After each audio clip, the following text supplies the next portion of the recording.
jornalismo, crítica e diversidade.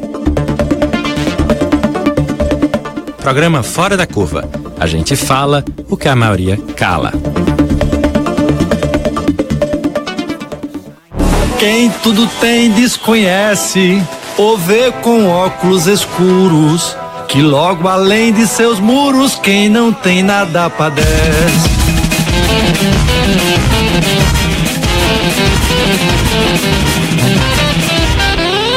Quem nada tem de repente, pode bem passar a ter, e com dinheiro fazer quase tudo diferente, pra ser gente igual a gente que teve a vida todinha. Pra ser gente igual a gente que teve a vida todinha. Bom dia, ouvintes das rádios universitárias 99.9 FM e 820 AM. São 11h30 da manhã e começa agora o Fora da Curva, o programa que fala o que a maioria cala. Eu sou Manina Aguiar, estarei com vocês todas as terças-feiras, sempre das 11h30 ao meio-dia.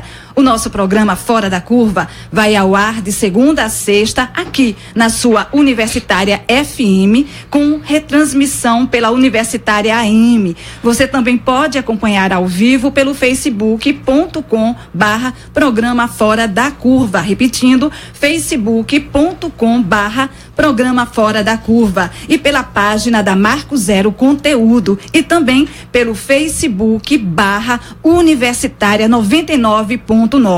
Você pode participar também ao vivo na nossa programação pelo telefone 3879-5549. Desenvolvimento e geração de empregos. Slogan, frase de efeito, propaganda que estampava as manchetes de jornais pernambucanos sobre o complexo industrial e portuário de Suape nos anos 2000. Hoje, o texto mudou. A produtividade do complexo diminuiu e as demissões em massa mudaram o cenário. A euforia deu lugar ao silenciamento sobre o que acontece do lado de dentro dos muros de Suape. Mas, e além dos muros de Suape, o que pensar sobre o desenvolvimento e a geração de empregos nos arredores da região? O que dizer sobre a degradação do meio ambiente e os atentados contra os direitos das populações? Na última semana, os jornais Folha de Pernambuco e Diário de Pernambuco divulgaram a expectativa da recuperação das atividades de Suape. Mas por que razão nenhum noticiário ouviu pessoas de comunidades próximas ao complexo, afinal? E a pergunta do programa de hoje é, afinal, quem são as vítimas de Suape? Para responder essa e outras perguntas, nós convidamos Rosemary Neri, da Federação de Órgãos para Assistência Social e Educacional, a FASE. Bom dia, Rosemary. Bom dia, Manina. Bom dia a todos os telespectadores que estão nos escutando. Também aqui no estúdio conosco a advogada Luísa Duque, ela que é a assessora jurídica do Fórum Suape Espaço Socioambiental. Bom dia para você também, Luísa. Bom dia, Manina. Bom dia a todas, bom dia a todos que estão nos escutando. Muito bem. E como o complexo de Suape aparece na mídia? Para analisar a questão, contamos com a companhia do nosso amigo jornalista Sérgio Miguel, do Marco Zero Conteúdo. Bom dia, Sérgio. Bom dia, é sempre um prazer estar aqui com vocês. Sérgio, então conta pra gente como analisar as informações sobre o complexo industrial e portuário de Suape que circulam na mídia. Primeiro uma observação. Poucas vezes um assunto apareceu por tanto tempo na mídia e de forma tão positiva quanto Suape. Desde os anos 70, ele é manchete dos jornais, ele está sempre, qualquer movimentação que acontecia ali, tanto do ponto de vista político como econômico, sempre é retratado e sempre de forma positiva pelos jornais. E também é natural isso, obviamente, porque dada a dimensão de Suape, dada o volume de investimento lá. O problema da mídia é que trata isso de forma monolítica.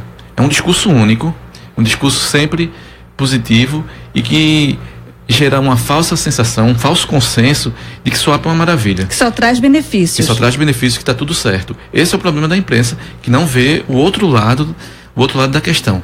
E aqui um parêntese, que talvez não seja um problema, talvez não, com certeza não é um problema só da imprensa, é que Suape também é um dos pouquíssimos assuntos, desde que eu acompanho como jornalista, nunca vi nada do tipo, que une o discurso tanto mais à esquerda quanto mais à direita.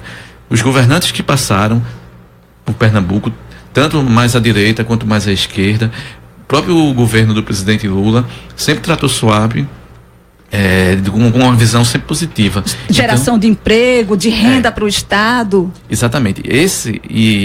Por que a imprensa trata isso de forma tão positiva? Além, claro, dessa Suape se tornou uma agenda comum de vários setores da sociedade pernambucana. E a imprensa, obviamente, faz parte disso e representa esse discurso quase que, digamos, ufanista em torno de Suape. Mas a imprensa, ela, de certa forma, a sociedade como todo, tem uma visão economicista, uma visão apenas do ponto de vista econômico de Suape. Quanto isso vai gerar de desenvolvimento econômico e não sustentável. O que vale é quanto o volume foi investido naquilo, quanto vai gerar de emprego. Emprego, obviamente, são coisas importantes, mas essa é uma visão monolítica. E isso gera distorções que qualquer investimento que seja anunciado em Suape, e qualquer desses investimentos acaba virando manchete dos jornais e é tratado só desse ponto de vista. Nunca é questionado o impacto que isso vai trazer na vida das pessoas que estão ali, o impacto que isso vai trazer no meio ambiente, o impacto que isso vai trazer na cultura do local, que impacto isso causa em última instância, e a mais importante de toda, na vida das pessoas que vivem em torno daquilo. Então isso nunca é questionado. E o contrário, como isso sempre é visto de forma positiva,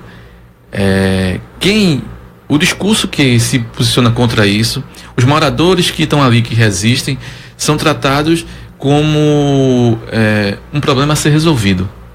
Um atropelo, uma coisa que precisa ser. Então a licença ambiental que não sai é um problema. As pessoas que defendem esse discurso, que se organizam na defesa desses espaços, né? Elas são muitas vezes tratadas como atrasadas, contra o desenvolvimento. Porque o desenvolvimento é baseado no lucro, no progresso, a base da produção de riqueza e nunca na distribuição dessas riquezas. Olha só, amanhã, dia 5 de abril, registramos 42 anos de um manifesto contra a iniciativa. Estamos falando do extinto Jornal da Cidade, que trouxe a seguinte manchete neste dia: cientistas lançam manifesto contra o complexo de Suape. O documento foi escrito por professores da UFPE e também da UFRPE. Apesar de ter sido idealizada há mais de 4 décadas, a expansão do complexo ganhou força com os programas de aceleração do crescimento, PAC, a partir dos anos 2000.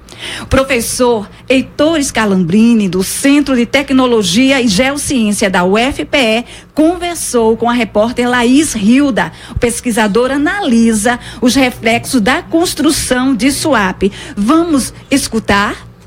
Quais são as vítimas de Suape? Pessoas que moravam ali foram expulsas das suas terras, poceiros, né, que viviam há gerações ali. O meio ambiente dali foi muito destruído, né? Em torno de 1.000 hectares de mangues foram soterrados, né, para a construção das indústrias. Os reflexos da construção desse complexo, ele não só atingiu os moradores do entorno do complexo, mas também todas as cidades ali naquele entorno. Índice de criminalidade, problemas de saneamento, de moradia, violência contra a mulher. Os índices estão aí e demonstram, né, que houve um crescimento desses indicadores aí nesse período, né? Gente, tanto o Heitor quanto as nossas convidadas de hoje, Rosemary Neri, da FASE, e Luísa Duque, integram o Fórum Suape Espaço Socioambiental.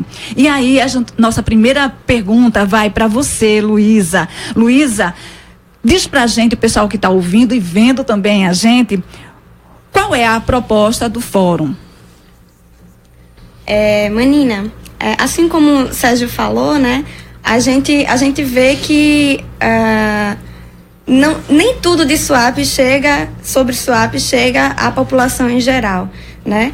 E eu acho que, inclusive, muita gente deve estar até estranhando quando você fala de vítimas de SUAP, já que, pra gente, só principalmente para as pessoas que não são nem do Cabo, nem de Pojuca, que é onde está fisicamente instalado o complexo, pra gente, a gente só recebe coisas boas de SUAP, né? É o Eldorado, é a fonte de emprego e renda, né? Então, o fórum, ele surgiu em 2012, justamente a partir de organizações, de lideranças comunitárias que começaram a trazer esse outro lado de SUAP que não é veiculado pela grande mídia, né? Então, e essa função do fórum persiste, né? A de veicular denúncias, a de, na verdade, amplificar a voz das comunidades, né? Porque essas denúncias vêm sendo feitas pelas comunidades há décadas. Então, o fórum, ele vem atuando para amplificar essas vozes, né? A organização também tem trabalhado muito, além da comunicação, né? Publicando notícias no blog, inclusive. Eu gostaria até que você dissesse para o pessoal em casa. forumsuap.ning.com. Esse é o blog onde é possível ter acesso a denúncias, a relatos atualizados de violações, né? E também é possível ter contato com as atividades que o fórum vem desempenhando. Além disso, o fórum também promove plantões jurídicos, né? Tem uma assessoria jurídica de que eu faço parte. Esses plantões têm como objetivo orientar essas pessoas, né, diante das violações que sofrem, porque é isso, as violências, elas são latentes, elas vêm acontecendo. Semana passada mesmo tivemos um caso de destruição de lavoura, destruição de cercas. Então, a violência, ela é latente, e a gente, toda semana tem novos casos. Então, essas famílias, elas são orientadas, né, pela assessoria jurídica. Inclusive, preparamos uma cartilha sobre como proceder diante da violência, né? Essa cartilha, ela foi apresentada. E existe violência na área? Com certeza, Manina, com certeza. Temos casos de, como eu disse, destruição de lavoura, destruição de pequenas reformas, destruição de cercas, ameaças também, né? Temos quase 90 boletins de ocorrência de uns 5 anos para cá, né? E esse número é subcontabilizado, porque a gente sabe que muitas das famílias têm medo. Não denunciam porque tem medo. Não denunciam porque tem medo. Então, esse também é o papel do fórum, encorajar essas famílias, né, a colocarem a boca no trombone. E essa cartilha que você estava falando, o que ela diz para a população? Olha, são orientações básicas que essas famílias muitas vezes não têm, né? Por exemplo, a gente orienta a sempre que possível tirar foto, né? Ou filmar, ou até gravar o áudio quando não for possível tirar foto, né? Anotar o nome das pessoas, das pessoas que se apresentam como os funcionários de SUAP, quando vão destruir as lavouras e etc., né?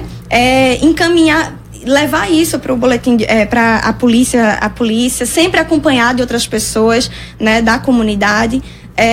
E também a gente orienta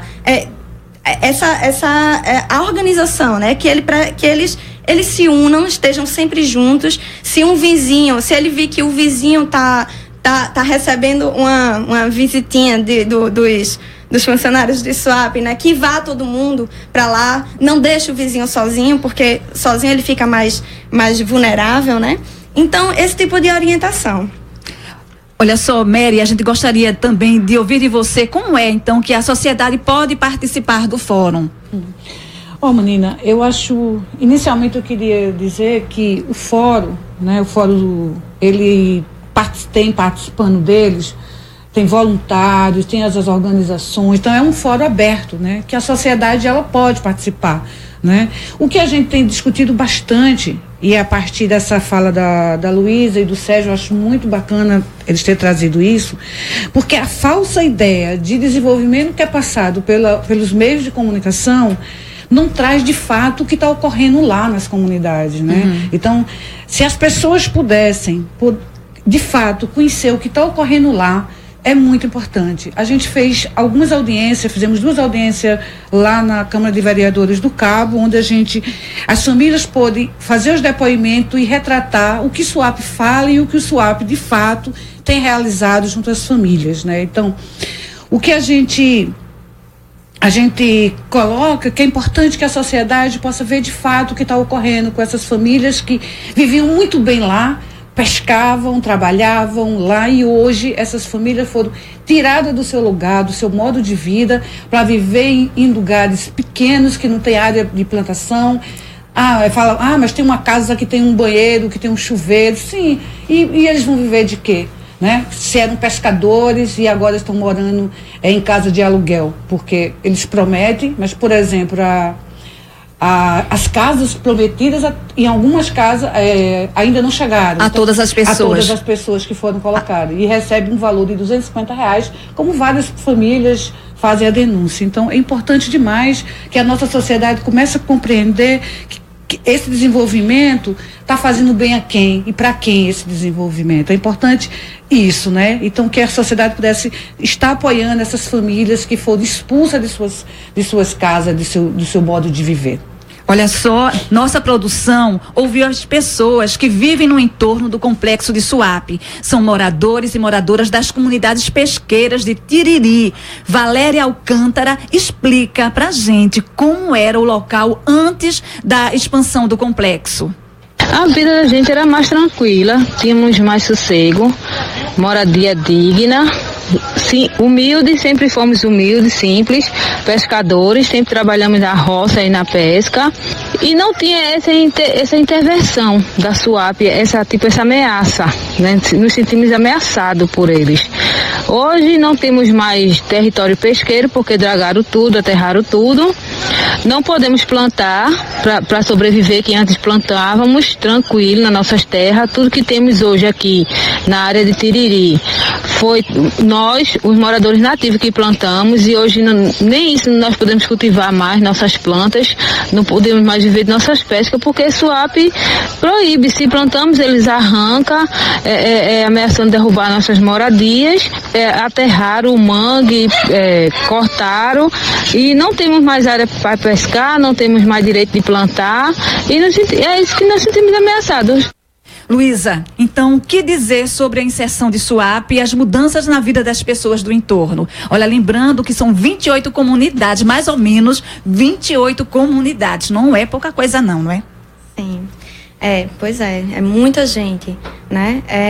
A gente percebe que a implementação, né, do complexo trouxe consigo um complexo também de impactos negativos a população local, né? A população da área diretamente afetada, mas também da população do entorno, do município do Cabo, de Pojuca, né? Os impactos indiretos que a gente pode mencionar, eu diria que o emprego de um alto número de mão de obra, né?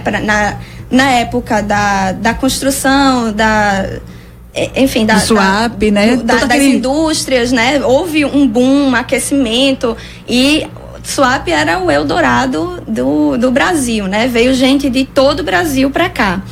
E isso se mostrou posteriormente como, na verdade, o impacto já começou daí, né? Porque as empresas pararam de pagar os salários durante meses. Inclusive, a procuradora Débora Tito, procuradora do Trabalho, ela denuncia isso publicamente, né? E aí o não pagamento dos salários e o posterior desemprego em massa, depois de finalizadas as obras, fizeram com que essas famílias elas não pudessem sair do CAP para voltar para as suas casas e acabaram ficando ali.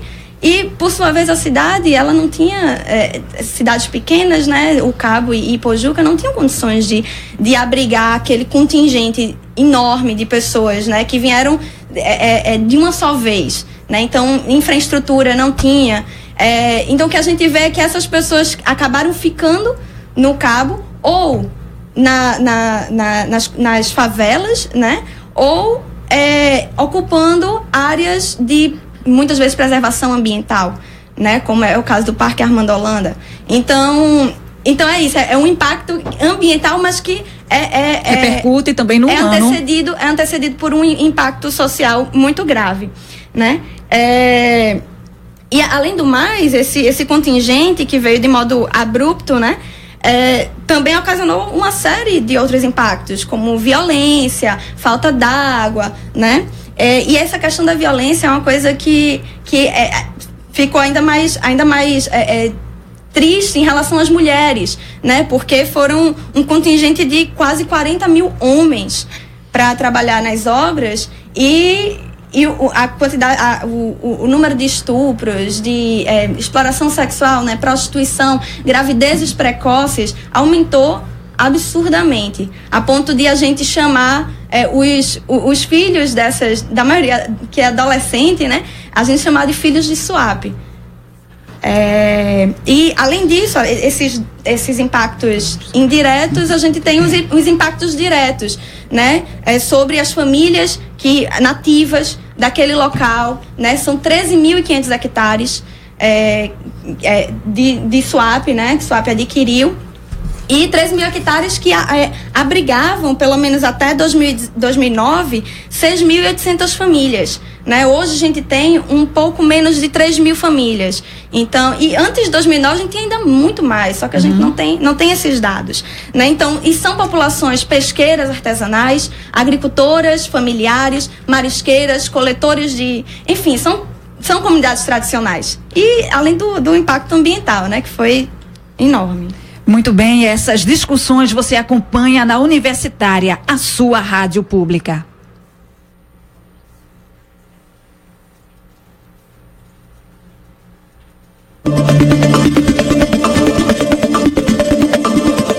Fora da Curva, jornalismo, crítica e diversidade. Muito bem, para você que sintoniza agora a sua Universitária FM 99.9, este é o programa Fora da Curva, jornalismo, crítica e diversidade. Você pode acompanhar também pela Universitária AM 820 pela internet. É só acessar facebook.com/programa Fora da Curva, também pela página da Marco Zero Conteúdo e pelo Facebook Universitária 99.9. No programa de hoje queremos saber quais são as vítimas de SUAP.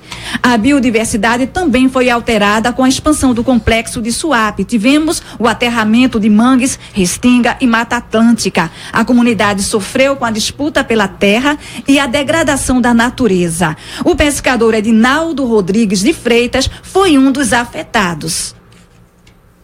Causou ao meio ambiente um dano irreversível à fauna marinha e à flora, favelizou a pesca de modo geral, com a perca da produtividade de quase 80% da produção pesqueira, destruição dos corais por explosivos, destruições dos arrecifes naturais, despejos de sedimentos em área de pesca, danos socioambientais traumático aos pescadores e pescadoras, de forma que houve uma perda total dos seus territórios e com isso houve um grande impacto de depressão profunda em 80% dessas pessoas, que muitos chegaram a perder sua dignidade, até seu modo de viver, dando insignificante à sua vida e provocou o próprio suicídio.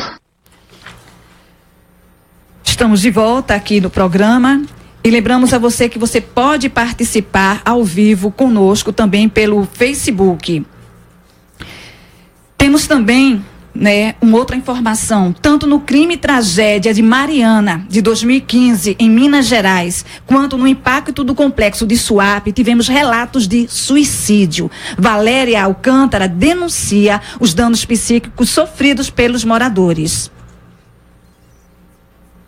Conheço alguns casos, sim, de pessoas que morreram de depressão. No caso de Tatuoca, seu Bio, como todo mundo conhece. Aqui em Teriri, seu Luiz Abílio. Dona Antônia também, que foi uma moradora que depois que saiu das terras dela, ela adoeceu e acabou morrendo também de depressão. Foram pessoas maravilhosas, pessoas boas, que viviam do seu sítio tranquilo.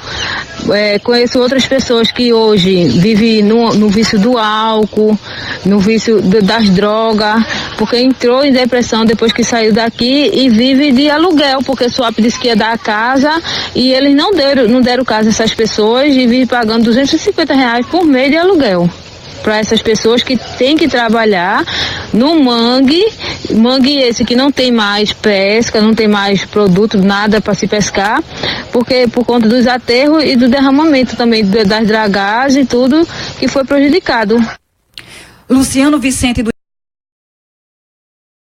violador dos direitos, tanto humanos quanto ambiental, é o próprio Estado de Pernambuco. Então, ele tem uma responsabilidade enorme pelo tudo que tem acontecido naquele entorno e, lamentavelmente, ele é omisso, né? Não só omisso, como ele pratica diretamente as violações. Então, esse é um quadro, né, onde o Estado se torna o principal violador de direitos, né, tanto das pessoas quanto do meio ambiente. Muito bem, e agora eu passo a fala para você, Luísa, e também para a Rosemary, para fazer suas considerações finais. Bem, então, o que a gente viu aqui, né, que ofuscadas pelos holofotes desse tão aclamado crescimento econômico, milhares de famílias e de pescadores, marisqueiras, agricultores familiares, né, coletores de frutos, lutam pela dignidade que lhes foi roubada, e é uma luta uma resistência, mas é uma luta também pelo reconhecimento da existência desses povos, né? Quando o pescador diz que estão destruindo os mares, os mangues, ele também está dizendo que ele precisa existir, que ele só é pescador enquanto existir aquele ecossistema sadio, né? Então é isso, nós estamos com muito esforço, né, acompanhando essas famílias, encorajando o protagonismo delas e fazendo esse trabalho de comunicação, divulgação dessas violações. E quero agradecer muito pelo espaço aqui. Obrigada a você, Luísa. Rosemary. Manina, veja, uma coisa que eu queria colocar, duas coisas pequenas, mas que eu acho que é importante, que é em relação a esse modelo de desenvolvimento que está sendo adotado. Esse modelo de desenvolvimento que só considera a questão do capital, a gente precisa rever, a sociedade precisa pensar sobre isso, né? É um modelo que traz para as famílias, para as populações nativas, a miserabilidade, faveliza as pessoas, tá? E esse é um modelo que não respeita o modo de vida delas, né? Então, a gente precisa pensar que não é porque a gente é contra o desenvolvimento, muito pelo contrário, mas a gente precisa pensar que esse desenvolvimento ele tem que considerar as pessoas e o meio ambiente, e não o contrário. E para finalizar, eu só queria colocar uma outra coisa importante, que eu acho que o Fórum, a gente tem feito várias ações de denúncia, mas também tem feito ações de formação junto às comunidades para que os agricultores e pescadores possam fazer a denúncia. Porque as pessoas vejam que são pessoas humanas e que têm direito a uma vida digna. E eu agradeço a nossa participação e quando estamos aí à disposição para um segundo momento. Muito obrigada a vocês. E o programa de hoje vai ficando por aqui. Nós agradecemos a você que acompanhou o nosso programa nessa última meia hora. Mas nós gostaríamos também de ler uma nota, porque toda a equipe do programa Fora da Curva lamenta o falecimento do professor Inácio Salcedo, ocorrido na tarde da última segunda-feira, dia 3 de abril. O querido professor atuou como titular do Departamento de Energia Nuclear da UFPE, dirigiu também o Instituto Nacional do Semiárido, o INSA, e era um dos principais pesquisadores e defensores do semiárido brasileiro. Estamos solidários e solidárias com a família e agradecemos pela vida profissional de Inácio Salcedo, dedicada a pesquisar e aplicar melhorias para a vida do povo do semiárido. Programa Fora da Curva. A gente fala o que a maioria cala.